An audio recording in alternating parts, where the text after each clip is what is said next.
Hi, friends. You are listening to the Ed Talk podcast, where we feature amazing educators and entrepreneurs showcasing how you can bring entrepreneurship into the classroom.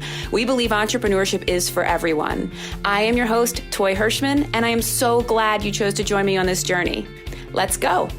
Hi, friends. Welcome back to another awesome episode of the Ed Talk podcast. I am your host, Toy Hirschman, and I have with me a brand new great friend, Diondraya Taylor. She is the founder of Mindset and Milestones, which is an amazing curriculum and website, and she leverages the unique skill sets of entrepreneurship to close societal gender gaps by starting with supporting girls. She's pursuing her PhD in education and organizational change. That sounds really hard. To better understand how educators can support young women in reaching their career aspirations, particularly in underrepresented domains.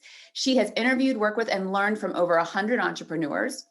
And as she fell in love with the startup space, she recognized entrepreneurship as an amazing tool to encourage innovation, goal setting, and boldness in girls at a time when gender inequality is still a reality, unfortunately. Using her insights from mentoring young women like herself through service to Women Founders Foundation, Girl Scouts, and so many more, she has developed her own social enterprise. Like I mentioned, it's called Mindset and Milestones, and we'll give you all the juicy details of how you can check that out in a few minutes. Welcome, Diondraya. I'm so excited to have met you and so thankful to our friend who connected us, and welcome. Absolutely. Thank you so much, Toy. I'm happy to be here. This is great. And I will give a shout out to Rob at ELI Mindset who put us in touch. He's been on the podcast before, and we're very thankful for that because I think this is going to be a great relationship for infinity. Absolutely. I am excited. This is only the beginning. Awesome. So before we dive into all of the cool things that you're doing, I would really love if you would share with our audience sort of a little bit more about your journey and how you got to where you are today and how you got into all of this. I think that they would be really excited to hear that. Amazing. So I started with entrepreneurship when I was an undergrad at UCLA. At the time, I was studying psychobiology, which was basically just a psychology major for people who thought they wanted to be doctors, like myself. And at the time, I was really interested in being a pediatrician. I was interested in the medical field and healthcare, but I had an opportunity to do undergraduate research, or rather to have the chance to do my own study. So I applied for that opportunity, and I unfortunately didn't get it. But I did meet a really wonderful set of people who helped me get into research. And when I thought about what I was interested in researching, despite my, interest in the medical field and other things, I really went to education and equality, particularly the representation of women and girls in certain higher education fields like computer science, like physics and business, and even finance in particular. So as I thought about that, I had a lot of questions around what kinds of things contribute to this underrepresentation, but also what kinds of things need to be different on a structural, on an organizational, institutional level. Because there's a lot of conversation about what girls need to do differently or women need to do better or change about themselves, but I'm very interested in how can we support women and girls, but also how can we change the systems that might make it more difficult for them to access some of these places, whether that's in educational pedagogy, or them not feeling like there's space for them in these environments, or even just the sort of social cues that they receive from the different kinds of people that are in the room and what that signals to them about whether or not this is the place that they should belong to. I am interested in learning about that so that we can make change. That said, I also was introduced to entrepreneurship during my time as an undergrad. And when I first got into entrepreneurship, I was separately interested in this problem of leadership gaps in society. And, something I talk about all the time is this idea that everywhere where there's money and power involved, more often than not, there's going to be fewer women than we need. So we think about tenure track faculty members being underrepresented gender-wise. We think about Congress members, but also, of course, we talk about female CEOs being far from any kind of gender parity. And so when we ask these questions about who's at the table when we're deciding big things about society, these were things that were coming to my mind. And I used entrepreneurship. I picked up a minor in entrepreneurship.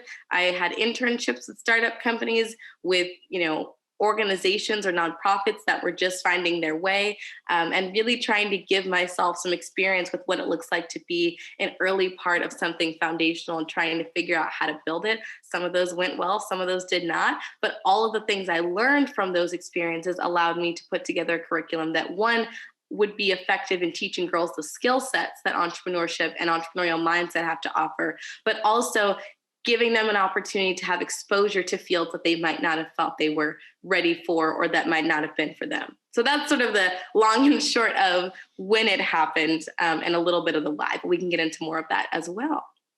Awesome. Wow. Psychobiology. That's a new one for me. That also sounds hard. Wow, that is really cool.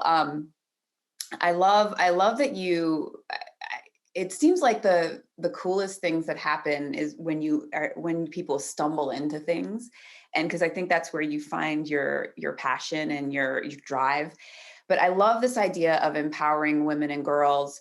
And some of the statistics on your site are absolutely staggering. I didn't even realize that it was that there was that much of a gap.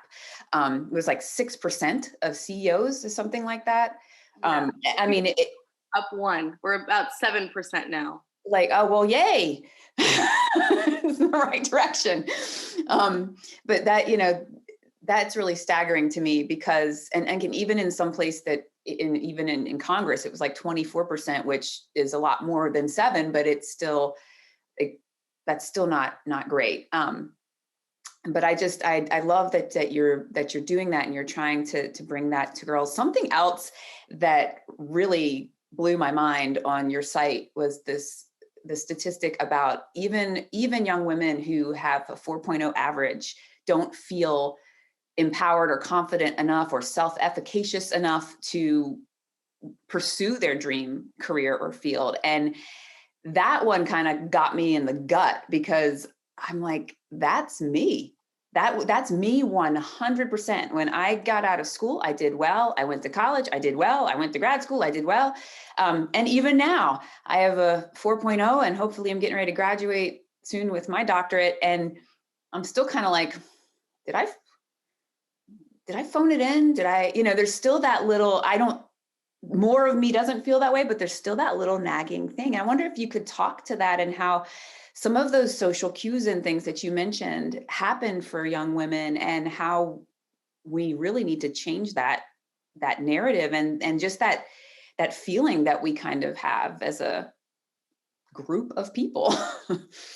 Yeah, I mean, so I can reiterate the statistic for clarity for anyone listening. So it's that 30% of high school girls with a 4.0 GPA or the highest GPA registered at their school did not feel smart enough to achieve their dream career.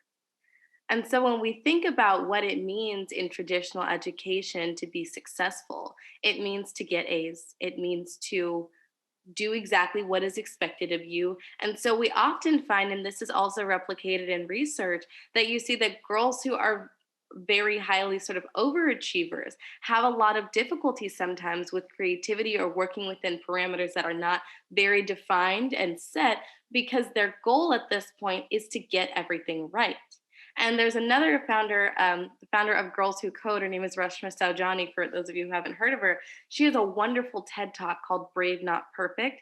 And she speaks to part of the concept that she saw this same thing happening with girls in the coding classes, that instead of asking for help with a screen that had errors on it that showed that they had tried and got it wrong, they preferred to ask for help and sort of show a blank screen. They're like, I just don't know what to do.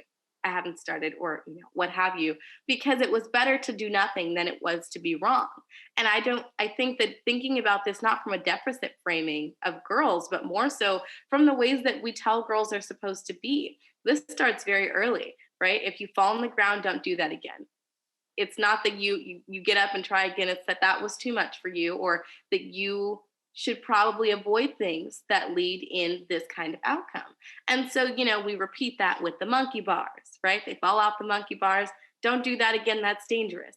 And then eventually the monkey bars become computer science classes and AP courses or college classes, or just trying something they've never done before for fear of not doing it well, that I'd rather not do it at all.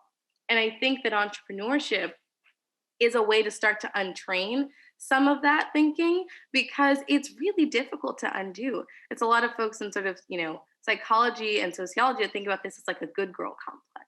That the idea is that you've been raised or, socialized to believe that you should do everything correctly and that your value comes from being perfect, which is exactly what Breast Michelle Johnny talks about in her TED Talk. That if your goal is to be perfect, then how do you try things? How do you explore things where you don't know whether or not you're going to be good at them? It seems more valuable to just not. And so if we change that framing to things like bravery, and I talk about this in my curriculum as well, what does it look like for you to be brave? Because that's a very personal thing. For some people, bravery feels like jumping off of, the world's highest building, attached to a bungee cord, of course. But that's something that's very terrifying for them. They're like, this is what it means for me to be brave, for me to do something that terrifies me. And for other people, bravery is like, I'm going to challenge myself to ask one question in class because it's just really, really hard for me to do that. And so I think that giving the opportunity to, one, talk about what things we're afraid of and why we're afraid of them, but also to embrace bravery in the sense that we're doing those things anyway and finding a way to do that makes us feel like we can accomplish them, is one step. But then entrepreneurship as itself, as a concept, and more so as an experience, give girls the chance to say, you know what, I don't know if this is going to work, but I'm going to do it anyway. And it's not even that they feel like oftentimes that they're being, brave or any of these things. It's just that that's the nature of the work. If you want to do something as an entrepreneur, there's absolutely no way that it's going to work. You can collect your evidence. You can try to, gather everything you need to make you feel comfortable. But at some point, you're just going to have to say, I'm going to do this. I'm going to put this in front of people and be vulnerable enough to take their feedback, to offer this thing that has come out of my brain and put it in the world in a way that makes me feel very uncertain, and that has to be okay. And so as we give girls the opportunity to get comfortable with this, my hope is that that translates into other spaces so that they have developed this mindset or this capacity for uncertainty and trying things regardless, in a way that allows them to be successful in college, in the workforce, whether or not they choose to start a business. I love that. I love that. You said two things right there that made my light bulb light up. You talked about mindsets and then also about experience. And we at EntreEd, we talk a lot about that because we really truly believe that entrepreneurship needs to be delivered in more of an experiential way whenever possible, because that experience builds that confidence. And so if I'm in school and I'm in a safe place, or if I'm in a camp, or if I'm, however it's delivered, but I'm in a safe space where I have a mentor or teacher or people supporting me, and we're all kind of going through this process together. And it's scary, it's uncertain, and it's scary. You have to be brave. But if we're doing it in that's like the most safe place you could possibly do that in. So you're not just jumping off the cliff by yourself. And then that way, once you experience that and you go through that struggle, and you might hit a problem, and then you have to pivot, and then you might start over, but just going through that and getting comfortable with that time and time again, when you're out there by yourself, you go, oh, I've been here before, and I'd love for you to talk about that, and also talk about about some of the things that you bring in when you teach mindsets through your curriculum as well. Because that's oftentimes mindsets are confusing because there's so many. Absolutely. Yes. We got growth mindset and fixed mindset and entrepreneurial mindset. There's plenty to go around. But in terms of, I'll start with the part of what are some things that I have observed when it comes to sort of experiences making the difference. So one thing that I do in my curriculum is I actually encourage them to not only build an MVP, but I really push them to share that with people. Write down the feedback that you receive. What did people say? But more so, how did you feel additionally? Because we take these learnings, we have people who come, come to us and they give us ideas, they give us thoughts. Sometimes people might say, yeah, I don't think that's a good idea. Can you explain MVP to people that might not know? Oh, absolutely. So MVP is minimum viable product, and it essentially is sort of a basic, I use the word representation when I describe it to students, of the thing that you want to build. So for me, and I think many others, it's very different from the idea of a prototype, because a prototype is building something that sort of is a first working version of the thing that you eventually hope to be the final solution. An MVP doesn't actually have to be a version of that thing. So if you are one of the best MVPs that we've seen in terms of just, entrepreneurship, if you are thinking about a company like Zappos, right? They sell shoes online. That was sort of how they started. Their MVP was that their founder took pictures of shoes, put them on a website, sold the shoes, and then when someone bought the shoes, would go to the store, pick up those shoes, and then ship them. There was no infrastructure. There was no inventory. This was simply a way to understand, do people want this? Will people buy shoes online? And so that's sort of what MVP is for. And when I talk to students about it, I'm like, the only way that MVP really works the way it's supposed to is if you're spending little to no money building it. And then you're actually able to get learnings from real people about if this is something that they would like. Is this solving the problem that you believe it does in a way that actually makes people's experiences, lives, whatever that is, somewhat better or improved or at least less annoying? Is that something that we observe when we get our learnings from the MVP that we put out into the world? And when I talk to students, they find that it feels very strange to share these ideas with people, because they're like, I've never really done this before. I've mostly just developed my own ideas. And in a lot of entrepreneurship classes, I think it's wonderful. I think it's a great first step that there's this, more abstract concept of building an idea and then looking up the research, and then you actually build a pitch deck, and then you share that with people, and now the class is over and you can go and do with that what you will. Maybe you'll start it, maybe you won't. I have found that students, particularly girls, and given my mission of confidence and self-efficacy and agency, I found that they gain so much from really taking the idea and putting it in front of people, whether that's on their social media, if, putting out flyers at their school and seeing how many people respond, that there's a lot of growth that happens when they're able to get some of those real outcomes from real people. And in many ways also is the encouragement that they need to start this idea in a very tangible way. If they have 5, 10, 20, 50 people coming to them and saying, this is really good, and I think you should do this. I think you should actually try this out or build it or move forward with it. And so I try to give them as many chances as possible to really try it and see if this works. And if it doesn't work, that's great, because we learned something. So how do we make it work, or how do we change it so that it works better for the people that we're trying to design it for? So design thinking is a large part of the way that I teach, but also I use a lot of the experiential learning principles. That reflection is absolutely necessary to learning, especially experiential learning. What was this like? What was successful? What was not? But also, how do you feel about it? What are things that challenged you, that pushed you, that made you uncomfortable? If those are things that you don't feel like you want to do moving forward, how can we adjust this experience so that you can get the most out of it the next time that we do it? I think learning how to check yourself and sort of check on yourself when you're thinking about new things is really important to students, because I hope that they will engage in that same kind of thought if they choose to be computer science majors and they're sitting in a classroom, they're like, I don't like how this feels. I don't like how I feel when I try to raise my hand. I don't like how I feel when I'm talking to a group, or I don't like what my professor said, or what have you. Knowing that you have agency and that you can identify this as a problem, and you've been here before, to the point that you made earlier, you've been here before.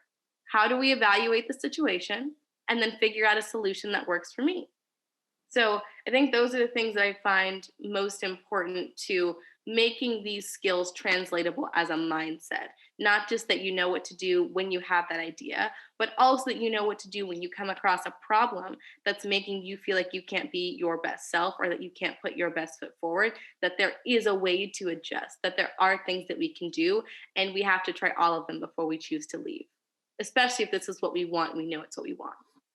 I love that. I love that. That first step is such a doozy, though.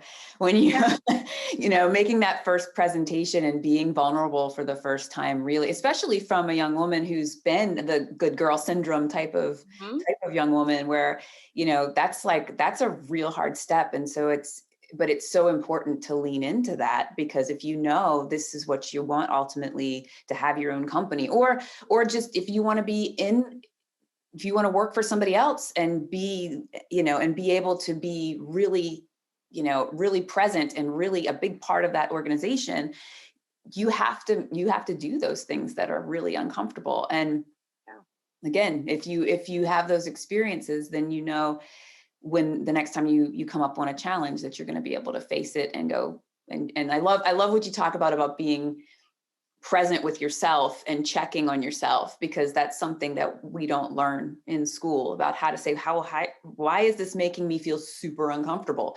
Right. And instead of running away from it, it's pick the fight, not the flight. Right. And I'll say, even just with the idea of presentations, I find that giving them opportunities to sort of be vulnerable with their ideas before they get in front of people actually makes them more comfortable when it's time to do their final pitch. At the very beginning of the curriculum, when they come up with a problem and then a sort of mini solution, I have them talk to a parent, a friend, a peer, a teacher, and we actually write down the feedback. Let's do positives. Let's do things that we need to improve on. Let's do questions. And then let's reflect on this experience. What was it like to share? What were things, did you find? I know myself, I actually designed part of that lesson for my, 12-year-old self, 13-year-old self, because getting feedback in any capacity that wasn't resounding praise made me either very sad or very defensive. Neither one of those were productive for making growth. And if you're a student who's had this experience of everything you do in the classroom is right, or that you always, do the things exactly how it's supposed to be done, getting feedback that's not praise feels like failure, as opposed to an opportunity to grow. So I take as many opportunities as I can within the curriculum to give them that exposure, so that when they get to the pitch event at the end, they're like, okay, I know that feedback is helpful, that it's productive. And even if I'm not completely there yet mentally, I can at least logically look back on some of these other experiences that I've had in these safe environments with people who care about me or are interested in what I'm doing, and say, I know that whatever they say is to help me.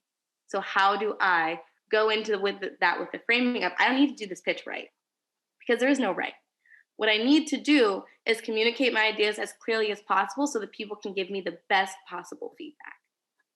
I love that. That's such a big mindset shift, to go from feeling like that piece of thing is whatever is communicated as criticism, versus this is a way, this person doesn't hate me. It's not about me. It's not about like an attack. It's about, they're trying to help me. They're seeing an issue that I can fix.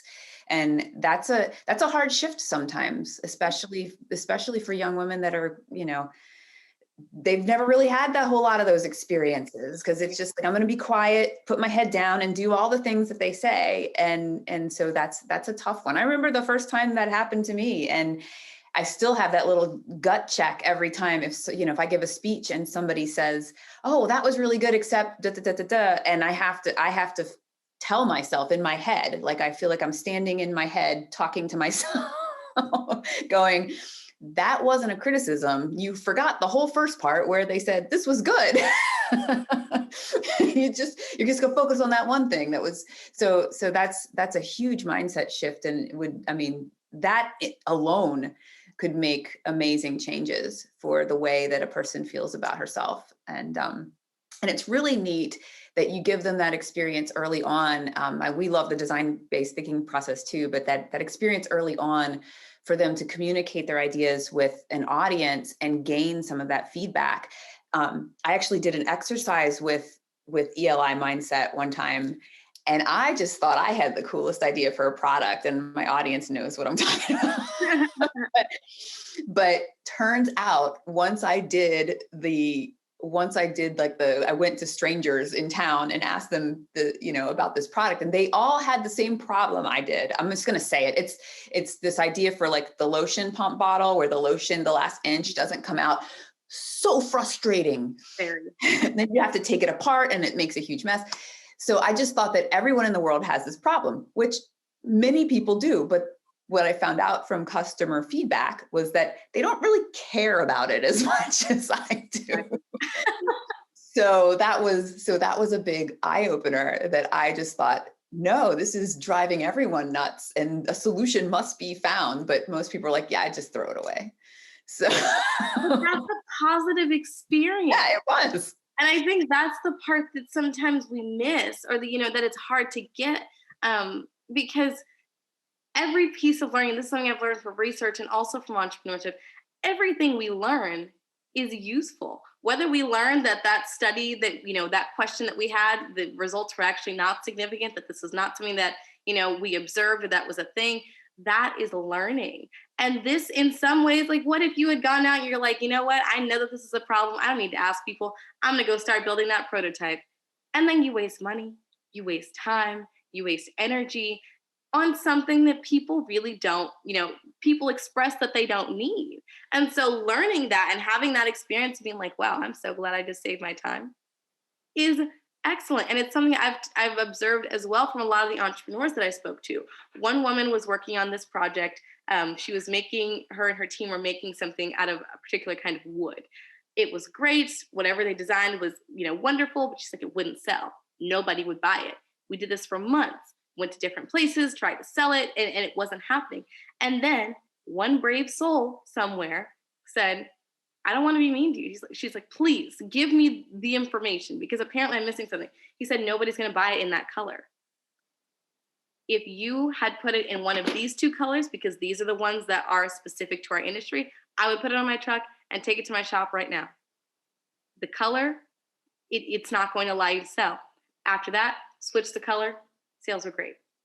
That's incredible. But being in a space where you're like, I need the feedback. Even if you don't know how to deliver it nicely, and obviously this takes time to get to, but eventually, we want to be in a place where even if someone doesn't necessarily have the language or the capacity to be like, well, I think that it's, really great except for this thing and this thing, if they just give it to you straight, this could save you lots of time and money, especially when you are actually building something, right? When you're past the idea phase and now there's real money and time and people on the line, that this is the difference sometimes between success and failure, that being not only comfortable with that, but also excited. I am excited for feedback at this phase and, where I'm at with my own entrepreneurial journey, but it takes a lot of time to get there. And so if I can give them one starting point to start to understand that, then eventually the emotional capacity to deal with that will follow. That is so great. That's so important. And I'm very sad about my lotion pump bottle thing. Understandably. I've been working on it for years in my mind.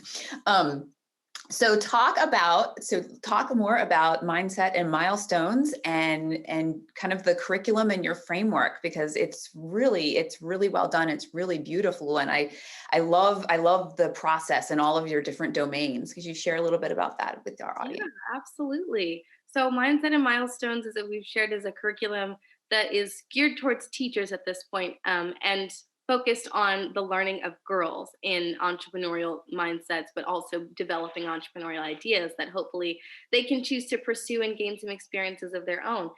In terms of the actual curriculum and the things that we think about and the way that it was designed, I really start a lot with giving them agency. So we do a lot of activities where they're defining words for themselves. We think about words like confidence. What does that mean anymore?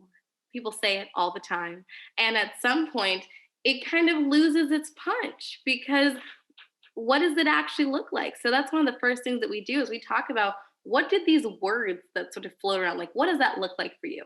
What does it look like for you to exercise confidence? What does it look like for you to exercise bravery? And we sort of inject this opportunity for them to engage in sort of an agency-oriented kind of activity. But also we use the first module of our workbook and our curriculum to really center girls. Figure out where you are mentally, emotionally, with your mistakes, with the things that you've done, with the things that you want to do. Where are you at? Because we find that this sort of, person-centered approach gives them the space to actually dive into the ideas in a way that they can leap with more of their whole heart, because we've talked about the fear already. We've discussed what makes us afraid and what makes us change our mentality or limit our ability to think about what's possible. And so after we've dealt with that, then we jump into the problem identification and all of those things. But we're very much centered around introducing an activity or a concept rather in a way that is very approachable, because that's another thing that scares, especially, young women who are in some of those age ranges where it is a lot easier to be insecure or to think about insecurity, because those are a lot of the messages that you're receiving, that you're not enough in some regard, whether that's from social media or from these good girl mentalities that we've developed or what have you. So we spend a lot of time trying to make sure that the curriculum and the words that we use are very accessible. This is for you. And I tell students all the time, entrepreneurship.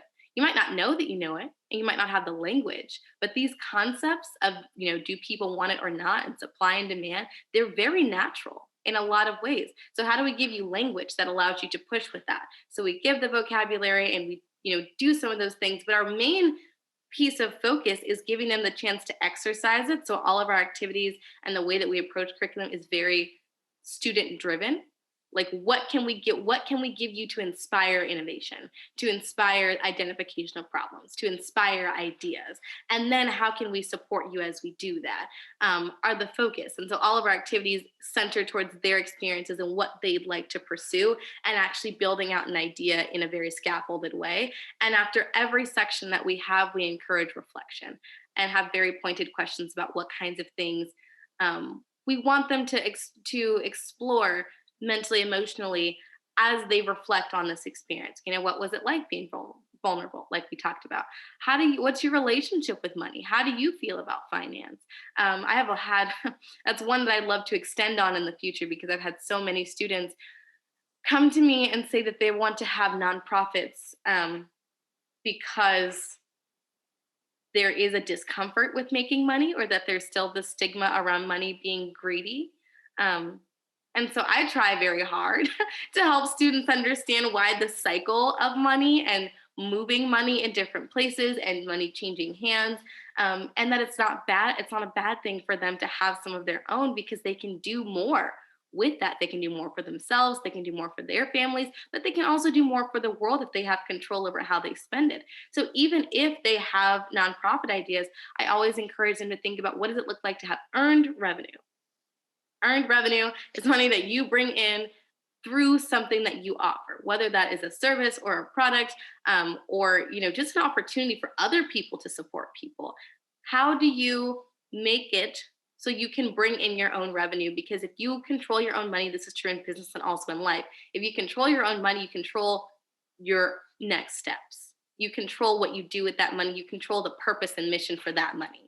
And being able to do that is what allows us to build on problems, to make solutions that we care about. And that's another part of the reason why I find it so valuable that the classroom itself have space for girls in particular.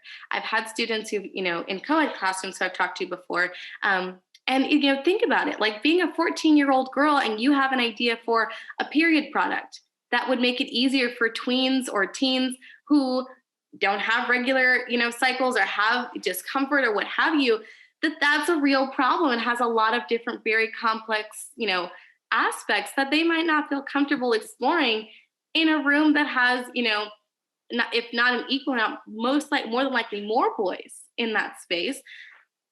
How do we talk about this? Like, I know I wouldn't feel comfortable in that environment, but this is so important because we see the same phenomena what's the word I'm looking for? We see the same phenomena mimicked when we see female founders who are solving problems for women, by women, and they're looking for investment from largely male venture capitalists or investors.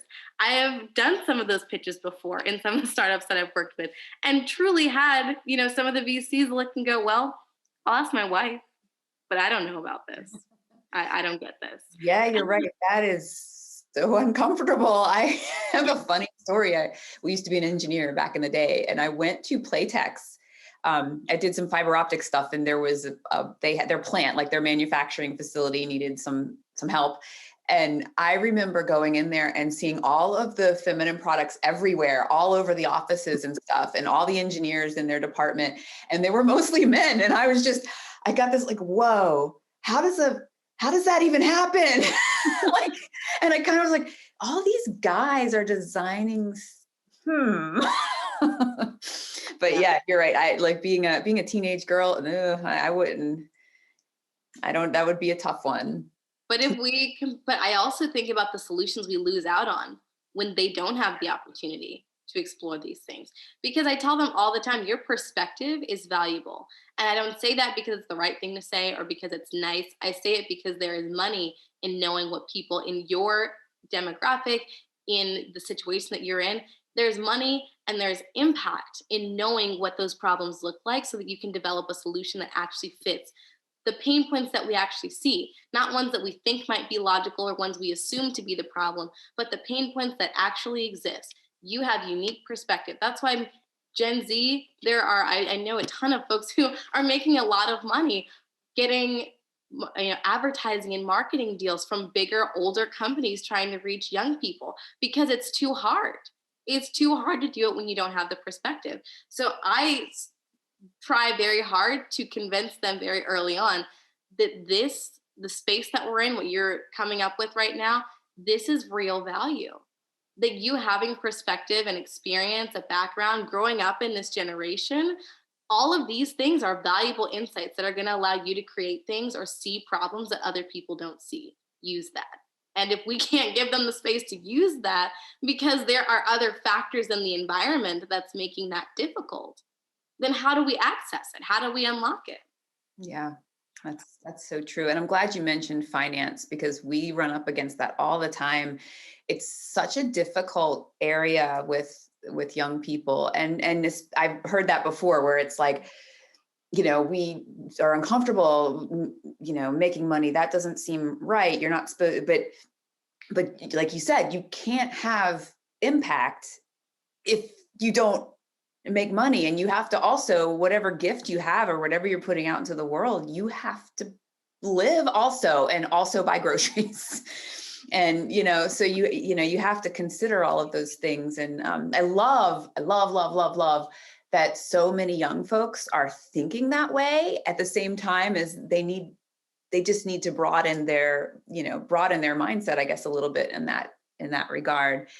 But, it's always been heartwarming when I go into a school and these young people, I'm asking them about their ideas and they have these amazing social entrepreneurship ideas that at 14, I was like, I still want to sell candy and make money and, I don't. They have incredible ideas. Absolutely incredible. I think I just think that's so amazing. I love how you set up your curriculum too, that you're taking them from where they are. And so many times with something that's new to students like entrepreneurship, they don't have, a lot of times they don't have enough of a background or of intuitive idea about what it is, that it's hard for them to connect to it. It's like, that's so far away from me. I don't, but when you can bring their unique backgrounds and by starting by giving them these amazing experiences in agency and confidence and building their own language around themselves, I think that's so beautiful. And then you can scaffold onto that because now you've built that background for them. And I think that's that's best practices pedagogy. So good on you for that. But that's also just a great way to get them in there and get them comfortable and have them be able to drive their learning, which, as we know, is the way you empower students and the way you motivate them. And it's just human nature. When you feel like you're in charge, you're more likely to be interested in what you're doing. Yeah. So that is wonderful. So what was I going to ask you? Oh, so talk about how you built your curriculum online and, how do you decide, like what made you decide to jump and do that? Because I'm an instructional designer. So that is a difficult thing to build. And I'm sure it took you a very long time. Yes. So I Originally, my first product was a workbook that was for girls, and we still sell the workbook, and students have a great time working through that independently. But I was finding that the real difference maker was both having the workbook, having the opportunity to explore an idea, but also in having a mentor or a group of people to bounce ideas off of, to support you, to hold you accountable, and also to continue to motivate you and inspire you. So I moved from a more individualized product to a product that I thought would be more, beneficial in a group or with, an organization of girls. And so as I started to get the workbooks out there in classrooms and in organizations, particularly some of the teachers that I had provided some workbooks to, they asked me questions about, like, this is great, I love this. How do I integrate it into the classroom though? Like, what does it look like in a school day? Do you have lesson plans? And I said, no, no, I do not have lesson plans, but I can if that is something people have an interest in. So I did sort of see that was a piece of demand from teachers, which is in a very entrepreneurial fashion. You respond to need and then you just go forward. So I developed lesson plans, which I have about 30 hours of those now in the curriculum itself. And I developed the lesson plans in Google Slides. I just kind of move things around, pull them from my brain. I would say that's something that is one of my personal superpowers, is coming up with things that I think would be fun and engaging and have shown to be so for my high school students. And so that piece of it probably took me a couple of months. But then at that point, I went back to the teachers. I said, I did it. I have the lesson plans. I made them. And they're like, great. How can I buy them? And I was like, oh, yeah, I should probably think about that because I can't just give you PDFs. That makes sense. So then I had to think again, like, okay, what is the next step now? How do I put this somewhere where it can live, and also be a protectable asset for the business? Because we do work from a perspective of making sure that we can have this access to as many places as possible. But to subsidize that, we want to make sure that the folks who can afford to provide payment do that, so that we can make sure to continue to get to the places where we want to be as well, but necessarily don't have the funding to do so. And especially that we're early, stage in this, like, wanting to make sure that we can have that as part of our mission, even as we build our own revenue, our own, growth, but have had a lot of really fun success in that regard. So point being, we had to develop an online way to have people access it. One, for the pricing aspect of it as a business, but also that I am very sort of, my mind moves really fast and I always want to change things. I always want to add things. I always want to continue to create value. And so I felt like having it somewhere online would allow that to actually live, it to be sort of a living, breathing place for teachers to access content that wasn't static and that was moving with time.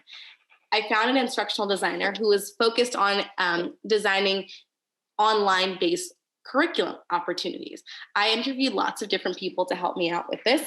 And most of them were kind of caught with the idea of a course. And I was like, well, I don't want a course because that's not what I've observed from the teachers that they want. They don't want someone to tell them exactly what to do.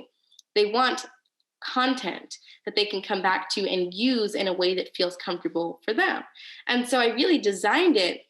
And I looked for someone who could help me design it, to translate in my mind that I wanted it to be very modular. I want you to be able to click on what you want to go into that day. If you are a financial literacy teacher and you find it useful to bring in some entrepreneurial principles and you want to use our finance module, you go to the finance module. You don't have to click through a bunch of things to get there because it's a course and you have to do it our way.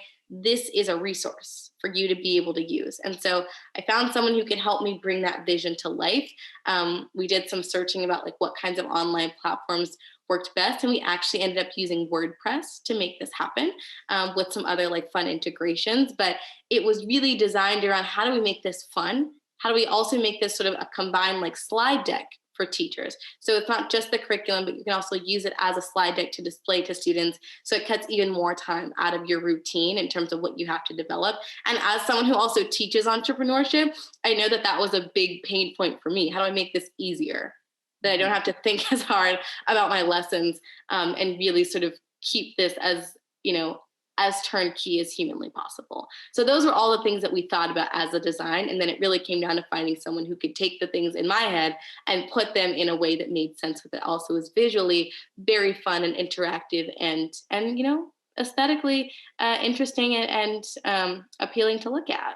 So that was sort of the journey, but definitely a place where I found someone who is more suited to this skill set than myself, because sometimes the best thing you can do as an entrepreneur is get help. Yeah, definitely.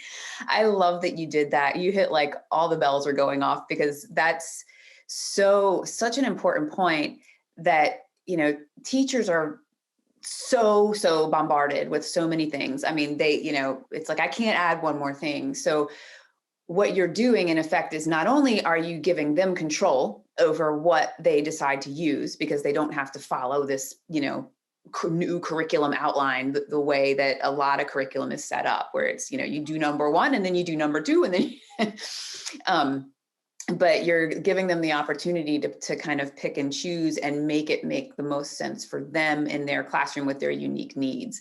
And we talk about that at Entre all the time. That's something that's so important, because the turnkey idea of, I can use this is perfect, this fits here. And then, okay, well, this one fits over here in this class, and this fits over here, and giving them the ability to move and shift and do things that make sense, you're doing the same thing. It's kind of very meta. You're doing the same thing with teachers that you're doing with the students, because you're giving them authority and ownership over the process, which is perfect. And by the way, y'all, check out the website, because it is absolutely gorgeous. Whoever you found did an amazing job. And I'm sure that a lot of that was collaborative, but it is gorgeous and it's so easy to navigate. And I think teachers just absolutely love it.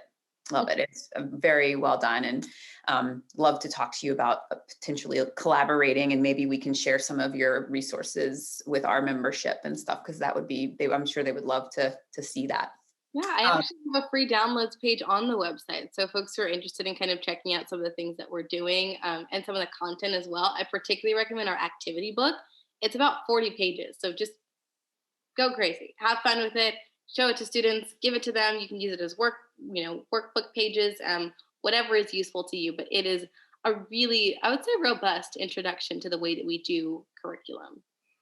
Awesome. We will put links to all of this stuff in the show notes as well, so folks can find it very easily. So speaking of teachers, what advice would you give an educator that is listening to this podcast and going, man, that sounds great, I am going to go and check that out, but I'm kind of scared about doing this in my classroom because I'm a teacher, and as much as I love this idea of entrepreneurship, I don't consider myself an entrepreneur. What would you say to that person? I would say that the best thing you can do is first to think about your mentality, right? Being an entrepreneurship, I like the word facilitator more in so than teacher, because you won't have all the answers. And I think that that's traditional method of school, where it's like the teacher has all the answers and knows how to do the things, and just disseminating information is not the way that entrepreneurship classes run. At least it's not the way that I prefer to run classes, and many of the other folks I know, because it's about sharing the experience. The class doesn't work without them. It doesn't work without their ideas and pushing them forward. So I think in whatever domain you have, whether you're a math teacher, a Spanish teacher, as many opportunities as you can to get them to ask questions that you don't have the answers to, and that they actually feel inspired to go find answers to themselves.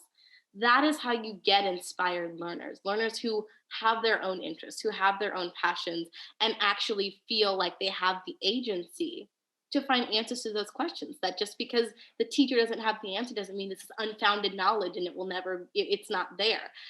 So I would say that starting with any opportunities to give them chances to do that, absolute win.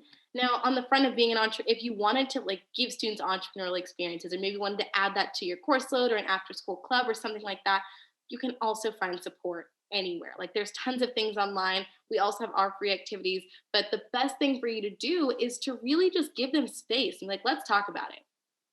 What are your ideas? Because as an entrepreneur, all you do is ask questions all the time. You ask questions and you try to find the best answers, and that is perfectly okay. And so you being a teacher, it's your job in that space to say, how can we ask questions together? How can you get them to ask good questions? How can you, as a facilitator, as a coach, as a mentor, ask better questions? Because those are the kinds of things that will propel ideas forward. So you don't have to have all the answers. You just have to be willing to engage with them and sort of be on the journey, and engage them as equal participants in this space, that we're both learning, we're both figuring it out. And hopefully, your experience as a teacher, which I think it will, if you're listening to this and are already thinking about ways to be better, or to be, more helpful to students, your experience as a coach, as a teacher, will allow you to do this in very effective ways, as long as you allow the experience to be led with their desires and the things that come to their minds. That's awesome. That is so true. That can be a little uncomfortable at first for teachers, but again, it's kind of the same thing as the students. You got to put yourself in that space. And we have teachers that have that experience, and as soon as they do, they're like, why haven't I been doing this forever? Like, this was great. I remember teaching math when I first started teaching, and I got something completely wrong. It was algebra. It was just wrong. And I was like, I could feel the heat on my face, because I was just trained like, this is how you do it. You have to be right all the time.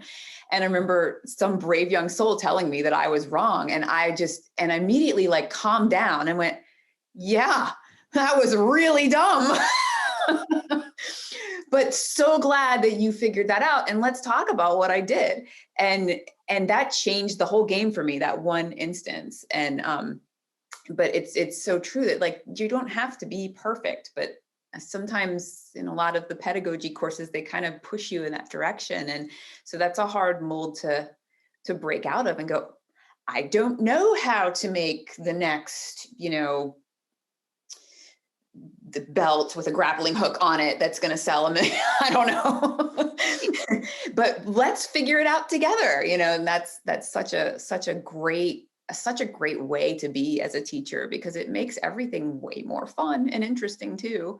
And like, you never know what's going to come at you, and it gives you a chance to really express your creativity as well through your students. So I love that. Well, so Hal, we're coming to a close here. So we've kind of mentioned it before, but let's just give them all the details. And can you share with folks how they can reach out to you and find you if they want to know more about Mindset and Milestones, if they want to know more about what you're up to, all of those great things? Yeah, so I highly recommend you check out our website, and I believe that will be linked. So just kind of poke around. We have free downloads. We have information about our curriculum, about what we do. And the best thing you can do if you want to sort of explore is you can actually download a demo of our online platform of curriculum. So you can get that straight on the site, and just click around and see if you like it, see how it is. And if you want to talk more about it, feel free to email us, or at our, on our contact form. You can also reach out to me on LinkedIn. I love talking to new people and meeting new folks who are interested in innovating in education. So my LinkedIn is also available. I can also provide that to Toy, but that will be on my website as well. But I'd say those are the best things you can do, is to sort of take a look at our free downloads and see what's interesting to you. Download our free demo if you want to see how you can use this in the classroom and what it's like to navigate it. And then talk to me, on LinkedIn, email, whatever works. And we can figure out a way to support you in whatever version of entrepreneurial and, experiences you want to create for students. Awesome. Oh, well, Diondraya, I'm so excited to have you on today. This has been wonderful, and I'm sure our audience resonated with it will resonate with it also. But I'm so grateful that I've been able to have you on, and so grateful to have met you. This is wonderful. Thank you so much. Likewise, this has been a pleasure, and I can't wait for the next work that we do together. Me too. Thanks so much. Have a great rest of your day. Thank you. You too.